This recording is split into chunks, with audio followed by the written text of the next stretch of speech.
Hallå ja, välkomna tillbaka. Och välkomna alla nya som vill titta också. Har vi lite nya bekymmer. Bromsljus. Ja, lyser hela tiden. Tänkte vi skulle se om vi kunde hitta vad det är felet var. Om det kan vara någon jordpunkt eller bromsljus-kontakt eller någonting. Häng med så ser vi hur om vi kan få ut någonting av detta då. Se om vi kan lösa problemet i alla fall. Kan jag?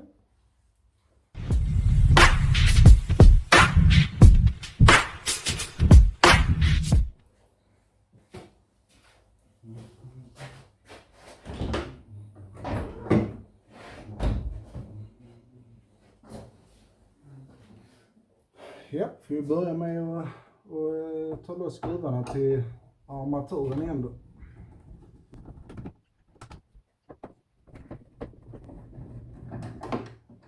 Då får vi se om vi hittar någonting här.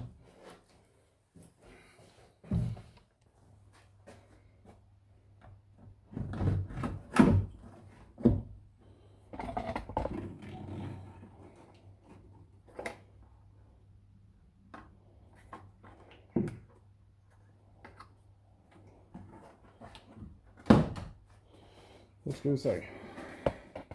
Så då. Ska vi se om vi kan få till någonting där.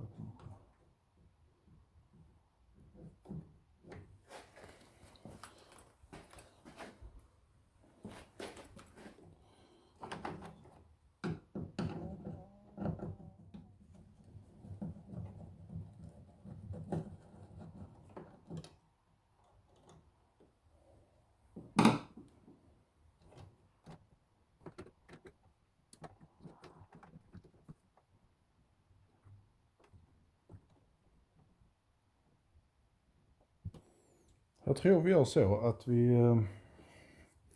vi sätter på nya skor på dessa här och kapar kablarna lite grann.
lite dålig kabelkontakt där i den. Så vi får se om det håller nu. Nu verkar det fungera i alla fall. Men man ser vad strömmen kan göra. Går baklänges. Eller krypa en annan väg helt enkelt. Tack för att ni tittade. Ha det bra. Glöm inte att prenumerera. Gilla videon. Hej.